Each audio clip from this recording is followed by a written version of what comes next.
എല്ലാവർക്കും മൈസർ വ്ളോഗിന് സ്വാഗതം ശ്രദ്ധിക്കുന്നുണ്ട്. നമ്മളിൻ്റെ ബാഗിൽ നിന്ന് പെൻഡഷിപ്പിൽ വന്നിരിക്കുക ഇതാട്ടോ പാർക്കിംഗ് ഏരിയ. പാർക്കിംഗ് ഏരിയ ഇതാണ്. പിന്നെ മാറിപ്പോകുന്നില്ല. അപ്പം ഫസ്റ്റ് ഇൻറ്റേൺഷിപ്പാണ്. ഓക്കെ, 8 ഇൻറ്റേൺഷിപ്പാണ്. 8 ദിവസമാണ് വരേണ്ടത്. ഓക്കെ, അപ്പോൾ ഫസ്റ്റ് ദിവസം അങ്ങനെ നമ്മൾ കയറാൻ പോകുന്നത് നമ്മുടെ ഓഫീസാണ്. ഇവിടെ നടക്കാറ് എൻ്റെ ഓൾഡ് ക്രോസ് കോളേജിൽ നേരെ ഓപ്പോസിറ്റാണ് ഈ ഓഫീസ് വരുന്നത് കേട്ടോ. ഓക്കെ, ഞാൻ അടുത്തതായിട്ട് ഇരുന്ന് പത്രം വായിക്കാൻ കഴിച്ചു. പത്രം വായിച്ച് സെറ്റാക്കി. ഇതാണ് കഴിച്ച ഓഫീസ്. പിന്നെ ഞാൻ അവിടെ നിന്ന് നേരെ മാനാഞ്ചിറ പോയി. മാനാഞ്ചിറയിൽ ഗൈസ് ഒരു പ്രസ് മീറ്റിംഗ് ഉണ്ട്.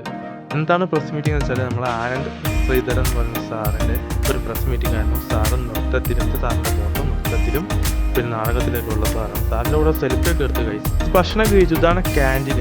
അപ്പോൾ കഴിച്ച് എനിക്ക് ചായയും കിട്ടി, പനിപ്പൊരിയും കിട്ടി. ഇൻറ്റേൺഷിപ്പിന് 8 ദിവസമാണ് വരേണ്ടത്. അപ്പോൾ അതിൽ ഫസ്റ്റ് ദിവസം പൂർത്തിയാക്കി. ഇത് ചെയ്യാൻ പറ്റുന്നതൊക്കെ ഞാൻ ചെയ്തു. കൈസ്മാരൊക്കെ പരിചയപ്പെട്ടു. അടിപൊളി ഇൻറ്റേൺഷിപ്പ് എന്ന് വെച്ചാൽ ഈ മനോരമയുടെ പത്ര ഓഫീസിൽ വന്നപ്പോൾ ഭയങ്കര ഒരുപാട് കാര്യങ്ങൾ പഠിക്കാൻ പറ്റി. ഗൈസ് വീഡിയോസ് എല്ലാ സപ്പോർട്ട് ചെയ്യുക. വല്ലാത്ത എക്സ്പീരിയൻസ് ആയിരുന്നു ഗൈസ്.